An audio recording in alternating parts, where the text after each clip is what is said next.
Olá, pessoal, sejam todos muito bem-vindos. Vamos então aos comentários do nosso espelho de correção da prova, né, do 40º exame. A gente estava numa ansiedade muito grande pelo resultado, o resultado oficial acabou saindo ontem, mas se vocês perceberem, né, já já eu vou projetar, a gente vai começar a discutir ponto por ponto. Nós não tivemos muita surpresa, pessoal, em direito empresarial. Quando saiu o gabarito preliminar, no próprio dia da prova, nós olhamos o gabarito preliminar, ainda não havia a pontuação, e a gente verificou naquele momento que não tinham, assim, muitos aspectos polêmicos. Em relação à prova, eu diria que até o contrário, né? Em relação à prova, não teve nenhum aspecto polêmico. Em relação à questão que a gente poderia. Lembra que tinha uma questão de um grau de dificuldade muito grande, mas não tinham assim aspectos muito polêmicos em si. De forma que acabou não vindo nenhuma surpresa em relação ao espelho de correção. Saiu o espelho, houve uma distribuição da pontuação até relativamente bastante parecida com aquela daquele espelho que nós fizemos para que vocês pudessem preliminarmente ter uma noção da nota de vocês. Também em relação ao que a gente colocou em termos de distribuição, de respostas, também não teve nenhuma diferenciação em relação àquilo que a gente imaginava que viria e aquilo que efetivamente apareceu aqui, tá? Eu queria já avisar para vocês, vocês estão vendo que aí ao lado da minha imagem está aparecendo um QR Code. Esse QR Code é da nossa comunidade da segunda fase em Direito Empresarial do meu curso. Ela não é exclusiva para alunos, tá, pessoal? Então, se eventualmente vocês quiserem participar da comunidade, quem esteja assistindo essa live e queira participar da comunidade, é só escanear esse QR Code e ingressar na comunidade. Você acaba tendo acesso a materiais que a gente distribui por lá, informações que a gente acaba repassando por lá. Então, são todos muito bem-vindos a participar aí da nossa comunidade de direito empresarial da segunda fase do exame de ordem. E é claro que a partir do momento que você ingressa nessa comunidade, você passa a ter contato direto comigo, porque vocês vão ver que entre os telefones, os celulares dos administradores lá, vai ter o meu celular. Então, se vocês tiverem a necessidade de tirar alguma dúvida específica, me manda uma mensagem, na medida da necessidade, da possibilidade, eu vou respondendo as mensagens de vocês. Hoje o celular ele disparou, muita gente chamando por conta de ter saído o resultado oficial. Tem muita gente aí querendo informações sobre recurso, mas assim que eu terminar de fazer uma passagem aqui pelo espelho de correção, eu já vou conversar com vocês sobre recurso através da plataforma do meu curso, sobre mentoria de recurso. Vou falar sobre todos esses aspectos com vocês, tá certo? E, ao mesmo tempo, eu estou com a outra máquina aqui ao lado, ligada no YouTube, né, onde está sendo transmitido ao vivo essa live. E se eventualmente vocês tiverem dúvidas, questionamentos, quiserem fazer perguntas, sintam-se à vontade em fazer pelo chat. Na medida do possível, eu vou respondendo também. Pessoal, eu vou espelhar aqui, então, vou projetar o espelho de correção do 40º exame, e aí a gente já faz uma discussão prática. Eu vou abordar até vários aspectos que foram abordados comigo pelo pessoal da comunidade que me mandou mensagem, e eu já vou esclarecendo todas as dúvidas aqui, tá? Bom, deixa eu colocar aqui o material. Pronto, estou projetando aí agora o material para que vocês tenham acesso. Então, olha lá, pessoal. Em relação à peça, eu vou começar a fazer a discussão até em torno da peça. Deixa eu já ir direto no espelho de correção que foi divulgado pela FGV. Então, aqui, ó, está o início do espelho de correção. Eu já vou começar esclarecendo uma dúvida. Tiveram 3 pessoas que entraram em contato comigo, 2 alunos e uma terceira pessoa que não é nosso aluno, mas faz parte da comunidade, que não tiveram a peça corrigida, tiveram a peça zerada. E os 3 fizeram embargos à execução. Só que 2 dessas 3 pessoas fizeram, na verdade, embargos de terceiro.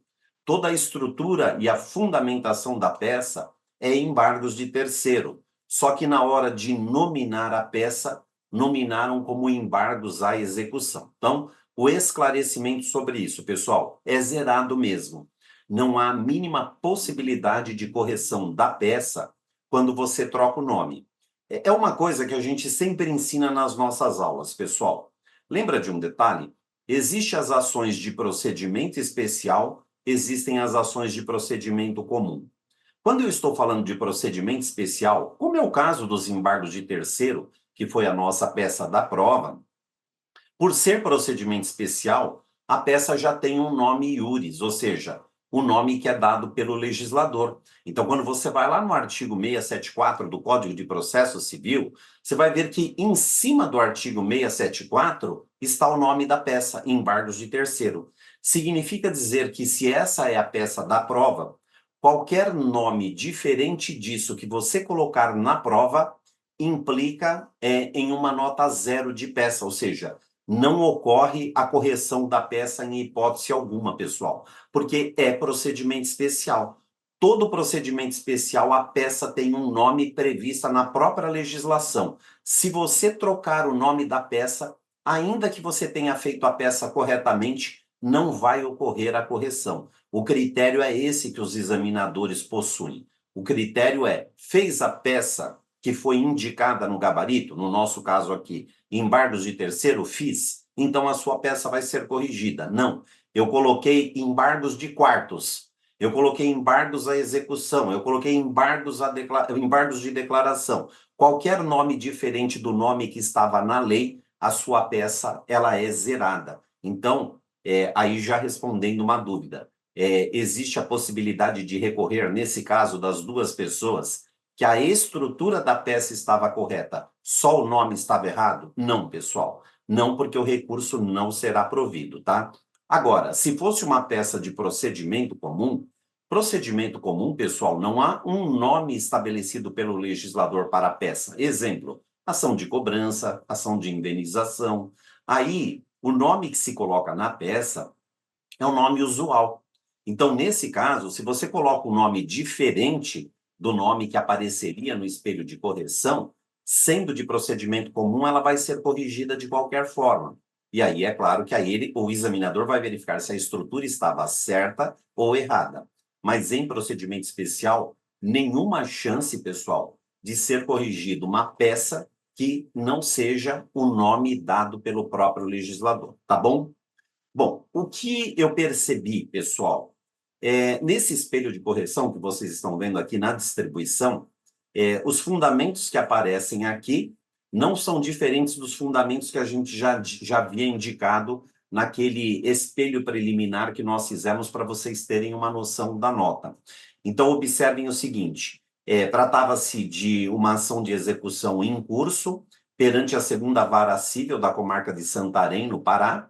Então, é claro que esse era o juízo competente para apreciar esses embargos de terceiro. E por que embargos de terceiro, pessoal? Porque o nosso cliente, que era o Domingos Chaves, e isso é uma coisa que uma ou outra pessoa também cometeu confusão, ele não é parte no processo de execução.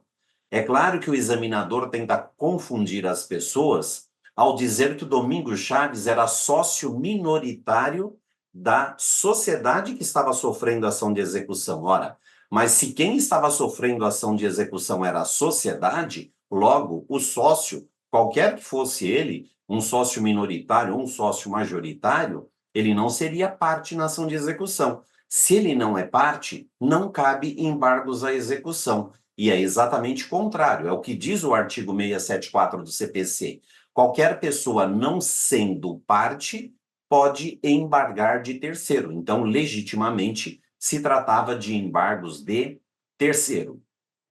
Os embargos eram tempestivos, e isso também é uma lição que a gente sempre coloca para vocês, né? Pessoal, qualquer peça que você vai fazer, isso não importa se nós estamos falando de recurso, se nós estamos falando de uma defesa, se nós estamos falando de uma petição inicial de procedimento comum, uma petição inicial de procedimento especial, O artigo que se refere à tempestividade, sempre que aquela peça tiver tempestividade, ou seja, tiver um prazo de propositura, esse artigo tem que aparecer na nossa peça, pessoal. Isso aí é padrão.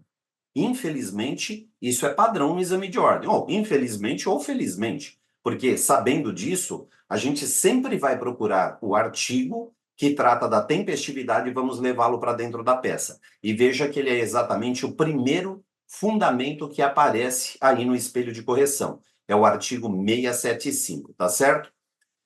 Depois, na verdade, a gente falava do 674 por ser o fundamento de cabimento dos embargos, mas isso não era a tese ainda, pessoal, era apenas o fundamento de cabimento da peça dos embargos, porque o nosso cliente, que é o Domingos, ele acabou tendo bem penhorado dentro desse processo por dívida da sociedade. Então, se a dívida é da sociedade, não pode o bem dele ser atingido nesse ato de constrição provocado pelo juiz.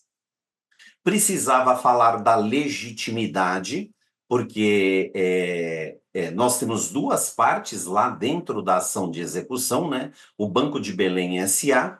e a gente tinha a sociedade. Mas por que nós vamos fazer os embargos de terceiro em face do banco e não da sociedade? Porque o 677, parágrafo 4º, vai dizer que a gente tem que propor os embargos de terceiro em face daquele que se aproveita do ato de constrição. Ou seja, quem vai se aproveitar da penhora do bem feito indevidamente sobre o bem do Domingos Chaves? É o banco, que é o credor daquela ação de execução. Então, por isso que é contra o banco proposto os embargos de terceiro, é a previsão do artigo 677, parágrafo 4º, que está aí, pessoal. Em relação aos fundamentos, várias pessoas trabalharam o fundamento do Código Civil, até por uma coisa que nós ensinamos na nossa aula de embargos de terceiro, né? Porque lembra que embargos de terceiro, ele é cabível para quem é possuidor de um bem que indevidamente é penhorado num processo ou proprietário de um bem indevidamente penhorado no processo. Então, nós sugerimos que vocês coloquem como fundamento de direito material, além do 674, parágrafo 1º do Código de Processo Civil, se for posse, o artigo 1196 do Código Civil. Se for propriedade, o artigo 1226 do Código Civil. Então, um dos dois. Mas veja que aqui a banca examinadora entendeu desnecessário colocar esse fundamento de direito material. Então, seria um fundamento a mais. É aquilo que a gente fala para vocês, de pecar pelo excesso e não pecar pela falta, tá bom? A procedência, o pedido era a procedência da ação para excluir a penhora do bem do Domingos. Agora, uma coisa que eu percebi, um pedido que muita gente esqueceu de colocar, eu vi algumas provas hoje que o pessoal me mandou para fazer uma análise, o pedido de suspensão da execução, pessoal. Porque olha uma coisa, eu vou ter, na verdade, dois processos. Eu tinha aquele processo de execução em que o banco movia contra a sociedade, e como nós vamos fazer a distribuição por dependência dos embargos de terceiro, vai gerar um segundo processinho, que é um processo do Domingos como embargante em face do banco que é o embargado. Só que eu não quero que essa ação de execução continue andando, pessoal, porque se essa ação de execução continuar andando, o bem do Domingos vai ser levado a leilão, e eu não quero isso, eu estou embargando exatamente para evitar isso. Então, eu tenho que fazer como pedido, o pedido de suspensão daquela ação de execução. E eu percebi que várias pessoas esqueceram de fazer o pedido de suspensão. E veja, pessoal, ele está previsto no próprio procedimento, ele está lá no artigo 678. É por isso que o tio aqui fala para vocês. Quando a ação for de procedimento especial, qual é a regrinha, pessoal? É para ler o capítulo inteiro. Os capítulos dos procedimentos especiais são pequenos, pessoal. O que tem muito, se eu não me engano, é a ação de dissolução parcial, tem 10 artigos. Mas normalmente tem 3, 4, 5, 6 artigos. Você lê isso rapidinho. E aí é claro que se você estivesse lendo o capítulo dos embargos de terceiro, todos os seus artigos, você ia chegar no 678, que é o 4º artigo do procedimento, e ia ver ele falando da suspensão. E aí você não ia esquecer de colocar o pedido de suspensão dentro da peça, mas eu lembro que vários esqueceram aí pelo que eu vi nas peças. Não pode esquecer o pedido de citação, e aí até uma questão de lógica, né? Porque se os embargos de terceiro, eles são, na verdade, uma petição inicial, toda petição inicial, a parte contrária, ela é citada, tá? Condenação em honorários e custas. No requerimento de provas, vem aí uma outra coisa que a gente insiste muito com vocês, pessoal, durante as aulas. A regrinha é simples assim, pessoal. Presta bem atenção no seu probleminha e verifica que provas o seu probleminha cita. Provas testemunhais, provas documentais. Por quê? Porque quando você for fazer o requerimento de prova, toda prova citada no seu problema você tem que citar no requerimento de prova. Então pode olhar aí pelo espelho de correção que eles citaram o documento de propriedade de imóvel ou a certidão do registro de imóvel, o auto de penhora, o protesto de apresentação de documentos, isso ia no requerimento geral, e o rol de testemunhas, que também ia no requerimento geral. Mas tinha que colocar os dois documentos que o probleminha se referia. Então, é algo que a gente não pode esquecer. Valor da causa não foi dado no problema. Então, lembra que quando o problema não dá, a gente coloca lá como valor da causa R cifrão, pontinhos, pontinhos, pontinhos, justamente porque nós não podemos deduzir qual seja o valor da causa, tá bom? Então, em relação à peça, era isso, pessoal. Não tinha muito segredo, na verdade, não era uma peça difícil.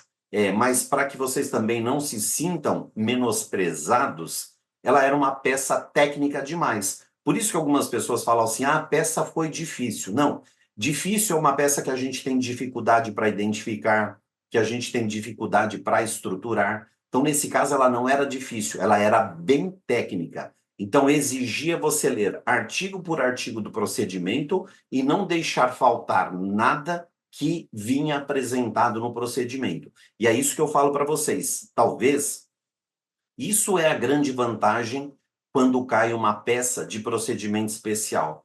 Porque, como diz a professora Carol Macalbal, e vai falar isso nas nossas aulas, né? Tá tudo no VAD, pessoal. Vai lá, lê o capítulo do procedimento, anota ponto por ponto que está lá naqueles 4, 5 artigos do procedimento para você trazer isso para dentro da sua peça, tá bom?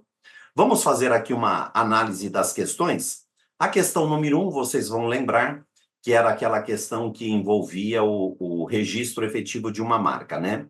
E aí a gente tinha duas perguntas. A primeira, A, que falava: a Sociedade Baraúna Participações S.A.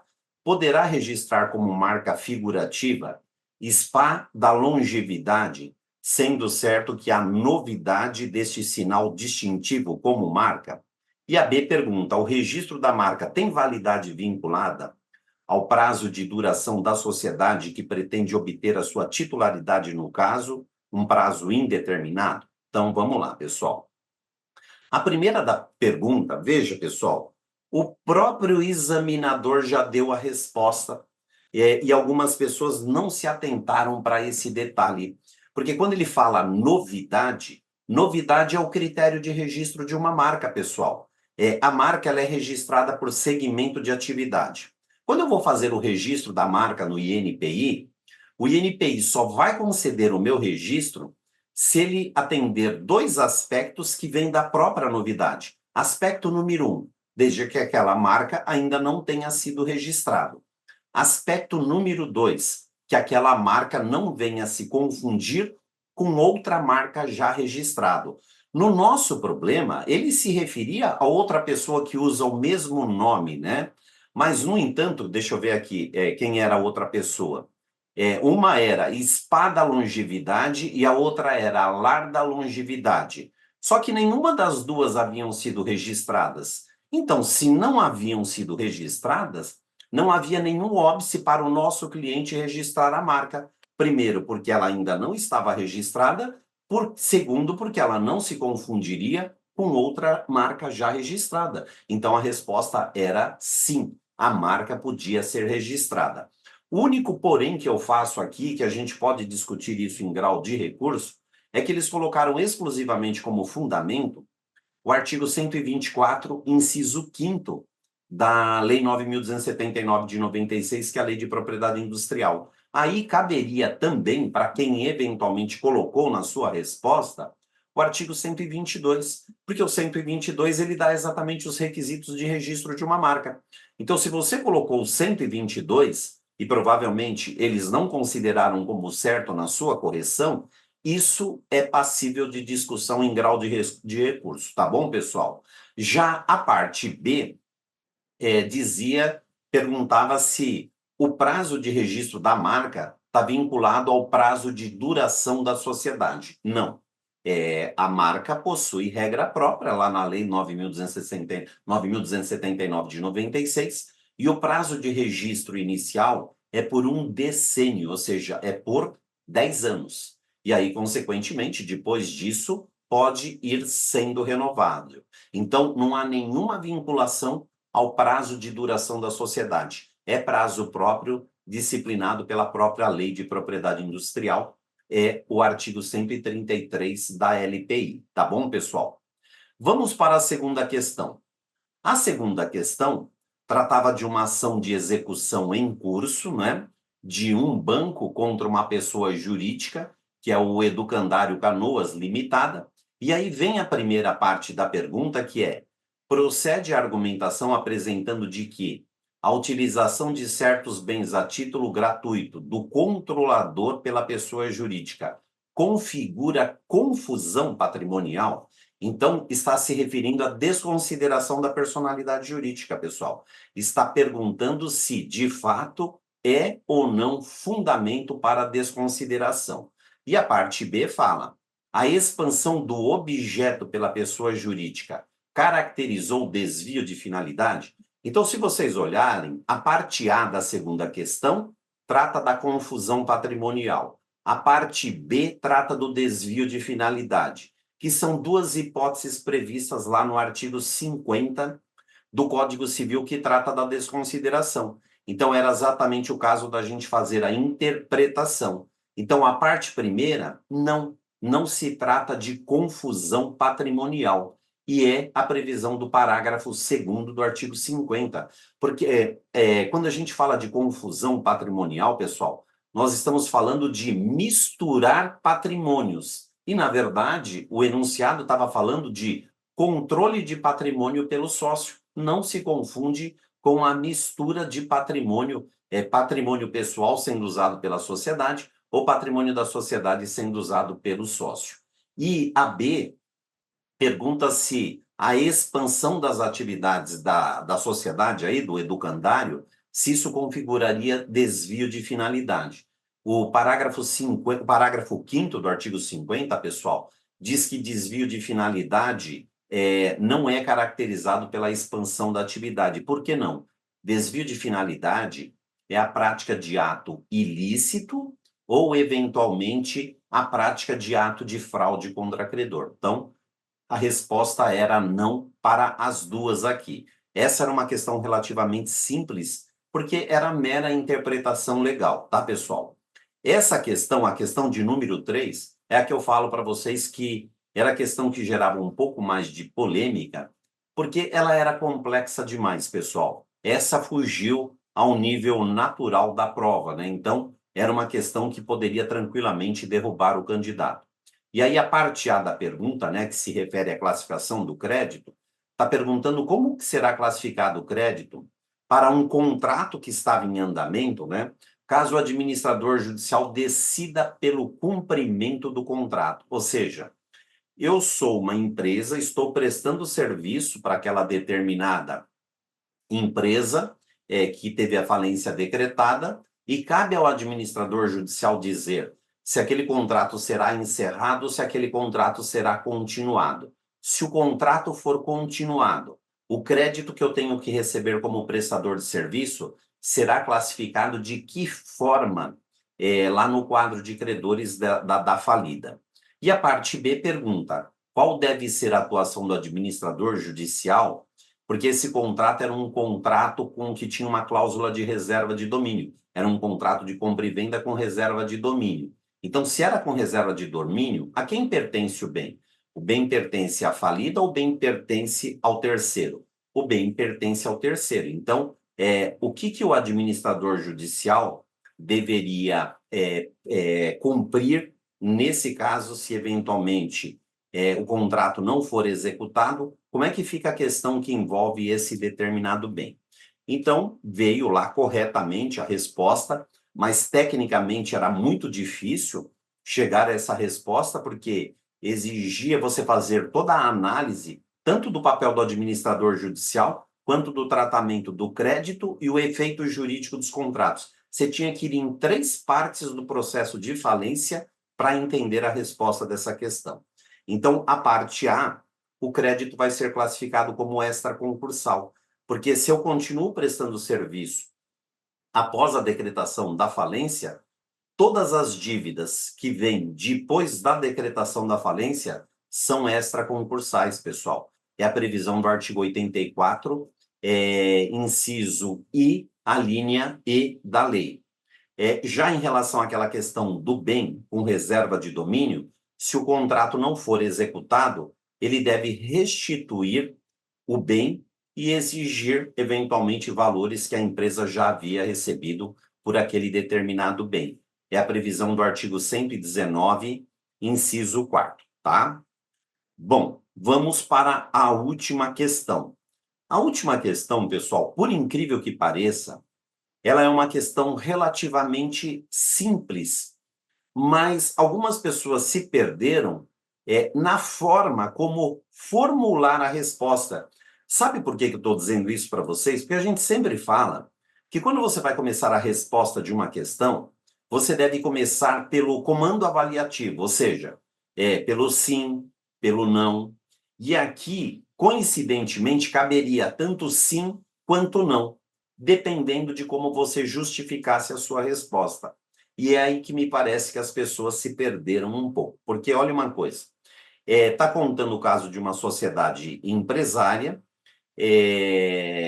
na verdade uma pessoa, uma atividade empresária, que fez previamente, que pretendia fazer previamente a sua inscrição na junta comercial. Mas aí a pergunta era, para ele, é obrigatória a escrituração no livro diário? Que é o livro, pessoal, que na prática não existe mais, porque hoje os livros não são mais livros, eles são sistemas contábeis previstos eletronicamente, mas que continua chamando livro diário, que é o livro de suporte para a escrituração contábil de uma empresa. Então, está perguntando se é obrigatório ou não a escrituração contábil. Aí a parte A da pergunta, se o Arandu poderá ele próprio realizar a escrituração no livro diário. Então, veja, pessoal, é aí que eu falo para vocês. Veja como apareceu isso na resposta.